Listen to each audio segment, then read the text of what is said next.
faly miaravantsika rehetra mpanaraka ny pejy na mpanaraka ny compte andramantsika asina fanolorana ihany ndraiky io aloha ty fandaranty amin'ity ray mitoraka ty ka androany de hoentiko ianareo amin'ny lalana mampitohy ny Toliara sy Morombe na Toliara sy Manja ihany koa lalam-pirenena faha 5 izy io anisan'ny lalam-pirenena tsara indrindra eto Madagasikara eto anisany hoe fa tsy hoe ty kory ny tsara indrindra fa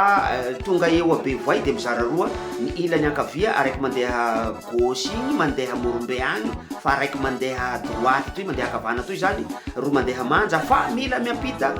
baka am'izao fotoana zao miampita ny ony be ny mangoky fa mandrapahavitan'ny tetezana izy io fa tetezana ao zao lava iaho zao sady bevata iaho zao fa mbo mandigny fahavitany zay satria raha ny firesaky ndrozy ao de hoe io tetezana io no tetezana lava indrindra eto Madagasikara eto Araho aloha ny sary any afarantsika mametraka ny afatrafatra araky ny voalazako de ity lalam-pirenena faha 5 ty no anisan'ny tsara indrindra ialako tsiny moa fa tsy azo sary ny avy eo Toliara satria mbola maizimaizina zahay miala teo somary merimerika ny andro tamin'ny nandehananay teo fa anisan'ny manana endry tany mahafinaritra ihany koa paysage mahafinaritra ihany koa io lalana io tsy ela de tonga eto Befandriana atsimo Befandria sud zay misy soratra afantarana ny hoe fahasaya Bevoay ao ny teteza farany lava Madagasikara zany hoe efa amboarinao Bevoay ao ny tetezana lava indrindra eto Madagasikara tanànan'ny Befandriana zay tamin'ny andalovako teo farany de mbola ratsy de ratsy ny lalana fa izao izy de anisan'ireo manana lalana tsara indrindra andalovana rehefa mandeha makany amin'ity Morombe ity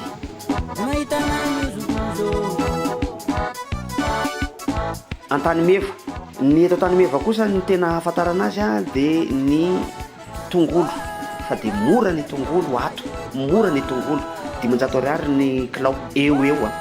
fa ray alina ariary ny gony ray eo ihany koa iadina varotra ohatra mampalahelo le miady varotra aza fa ohatra ny mamperitreritra indraindray hoe raha ampitahaina amin'ny vidina tongolo any Antananarivo de tsy aleo ve mba manao bizina tongolo indray aloha raha ohatra ka mahita lalana satria lalana eo nge fa tsara ho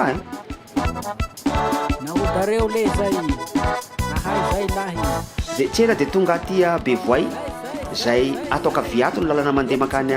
Morombe fa somary mba nitsidika kely ny fasika be ny ony be mangoky zahay aloha miala 1 kilometatra eo amin'ny fivilian-dalana izy io de jerena zany hoe manahoana ny fiatraikan'io fasika be io rehefa tonga aty amorontsiraka aty fasika be avy any voatany any avy any amin'ny faritany Fianarantsoa ny tena kabeazany mbola tantaraina fotoana manaraka io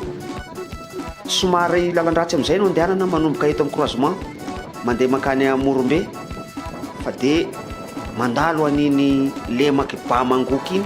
zay raha mbola misy ihany koa moa fotoana mbola horesantsika fotoana manaraka ihany koa zay kely mba fantatra mikasika an'ity lemaky ba mangoky ity misy canal lava de lava lakan-drano fanondrahana an'io lemaky ba mangoky io lava de lava andalovana amana polopolo maro ny kilometatra le izy io raha ny fahitana azy misy canal lakan-drano ngeza de misy lakan-drano kely zay mampizarazara ny rano ny mangoky any anatinatiny reny lemaky reny efa rivariva tany zahay vao tonga teto Morombe ka de amin'ny fotoana manaraka manome toky fa tantaraina aminareo zay kely mba hita tao an-tanànan'ny Morombe